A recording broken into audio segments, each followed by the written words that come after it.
Okay guys, so in the previous videos we talked about the concepts of Redux and what is the components of Redux. So now the best way to explain how Redux will work in our application is by looking at this data flow over here. So we will start at the moment when the user clicks on, for example, on a button. So this button will have an event handler.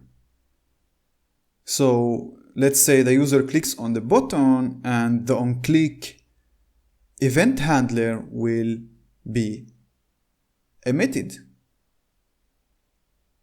So after the user clicks on this button,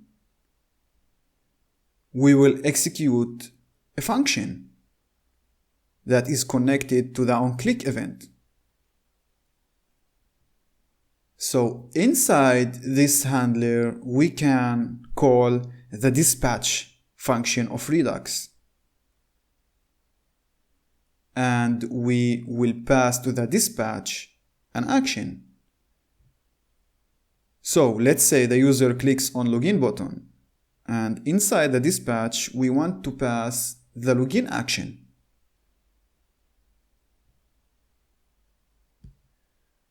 So whenever the user clicks on the login button, we will dispatch the login action, and someone will be listening to the login action. So we will have our reducer after we dispatch our action, because the reducer will listen to our actions, all our actions.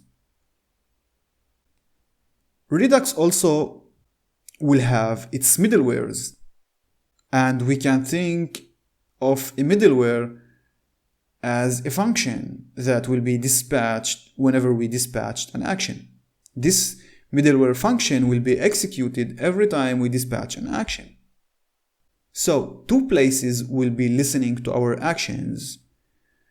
The first one is the reducers, and the second places or the second functions that will be listening to our actions are the Redux middlewares. In our application, we will be using the Saga middleware, and we will see it in the future videos. But Saga is an example of a middleware that will be executed every time we dispatch an action. So after we dispatched an action, there was someone who was listening for this action. And now we need to change our state object.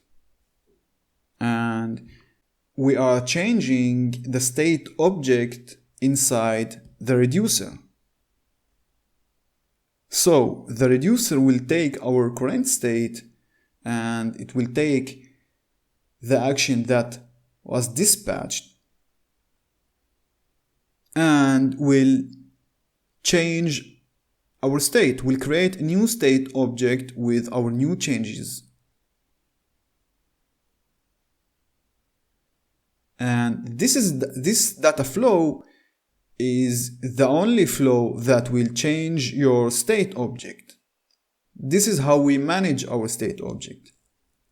After the state object was changed, it was recreated, the React Redux will be connected to our components.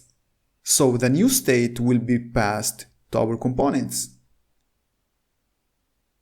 And this is the second way of our data flow. At this direction, we only changed our state. But then, because our components is connected to the Redux state, at this direction, our components will be updated.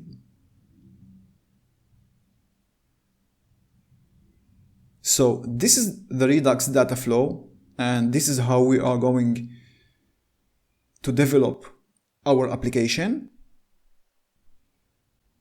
Okay guys, so this is Redux, and it is a very good pattern because in this way we will maintain our application consistency by holding a state object, a one single state object that will eventually reflect how our user interface will look and will behave.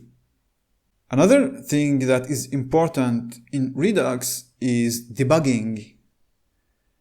Redux have good dev tools that can be downloaded as a part of a browser extension, and we can debug our actions and our state.